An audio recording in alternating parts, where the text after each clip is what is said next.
Hello, I'm Craig from Carshalton Advisory. This tutorial series covers the Excel 2019 Expert Curriculum. Download Microsoft's files linked in the description to work through them together as we begin Section 2.3, Advanced Conditional Formatting. Let's get started. All right, so we want to open the Excel 2.3a workbook. And once we've done that, we're going to go into the Student Grades worksheet, which we can confirm in the lower left here. And we want to go into the cells in the grade column.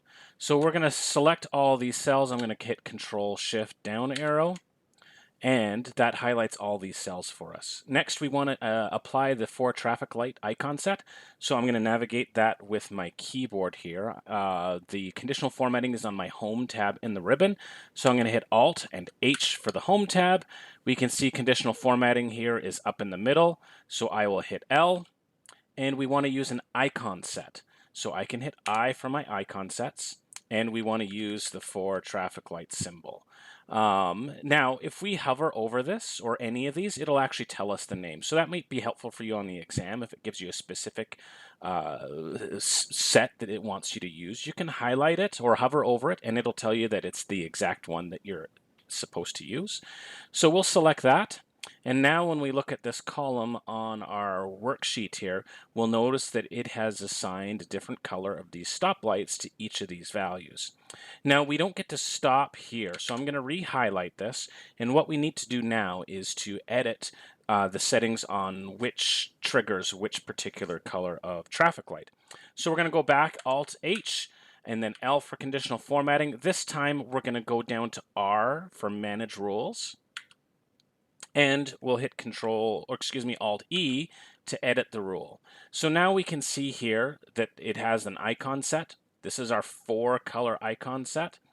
And it says this is our basic values that Excel defaults to. So what we're going to do is we're going to change these. So instead of being percent-based, we're going to change them to number-based.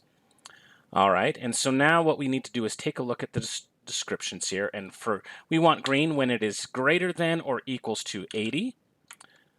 For the next one, let's set all of these to number here. For yellow, it tells us from values from 60 to 79.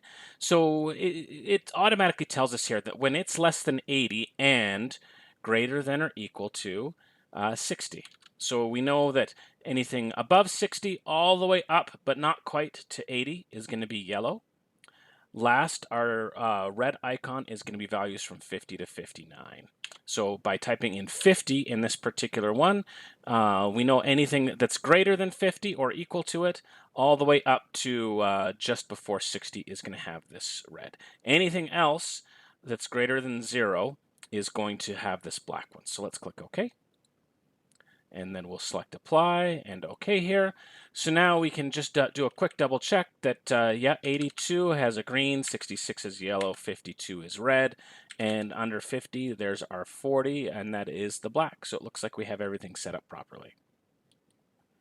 All right, so next we want to go to our projects worksheet. So I'm just going to hit Control Page Down, and that will move me to the next tab.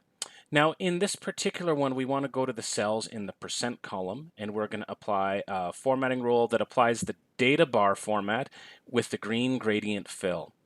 All right, so let's go over to the percent column. I'm going to hit Control Shift down arrow to highlight the whole column. Again, I'm going to hit Alt-H, L for conditional formatting, and this time it tells us we want to use a data bar. So I can either arrow down to that or just hit the D at this point. And now it shows me that there's two types of fills. There's gradient fills and there's solid fills. So it specifically told us that they want us to use the gradient fill. And in fact, it says that it wants us to use the green data bars with a green gradient fill. So let's select that. Excel has automatically determined how it wants to apply that, but we are going to adjust that. And we're going to do that again by hitting Alt-H. L to go into conditional formatting, R, which is at the bottom, to manage the rules. And this time we're going to hit Alt-E to edit the rule. And we can see here how Excel has defaulted to change this. So we're cool with it being a data bar. This minimum and maximum, though, is what we want to change here. We want to set the minimum value to a number. Okay, and we want that number to be 0. and we want the maximum to also be a number. And we want that number in this case, because these are percents and these are whole numbers, we actually want this to be 1. I'll show you if I put this as 100 and click OK. Let's apply that. You'll notice that all my data bars, they haven't disappeared, but you can't see them. They're all too small because 100% would only be equal to 1. So let's go back in Alt-H, L-R, Alt-E, and we're going to change this number from 100 back to 1 because percents are going to, in this case, going to be between 0 and 1. We'll click OK, hit apply, and sure enough, we have this set up now. So 2%, very little. It's a very small bar. 99%, it's almost all the way to the right-hand side. All right, next we're going to go onto the product inventory worksheet. So I'm going to hit Control Page Down to get there. In this case, I think most of us who've worked with data have had a great big list, and we're concerned whether or not there's duplicates in it. Now, sometimes duplicates we have to remove. Other times they're just nice to know that they're there, and so should be highlighted. And so this would be one example of a way that you could do that. So we're going to go into the product name column, and we're going to do a conditional formatting. So I'm going to select all those values. I'm going to hit Alt-H, L, and this time what we're going to do is go down to N for a new rule. And in here, there's actually a bunch of predetermined rules that we can use. And if we go down to the fifth one here, it shows us that we can format only unique or duplicate values. So we're going to choose, in this case, unique. We want to make sure duplicate, which was the default, is highlighted. And it wants us to apply an orange fill color. So we'll hit Format, and we're going to go to Fill. Now, anytime it says a specific color name, we can assume it's one of the ones down in this bottom row. These are all the named colors. If in the exam they're wanting a different color, they'll say something like choose style 3, 20% light. And we'll know that then they want us up here in this grid to use one of these other shades. In this case, there's our orange. So we're going to select that, click OK, check our preview.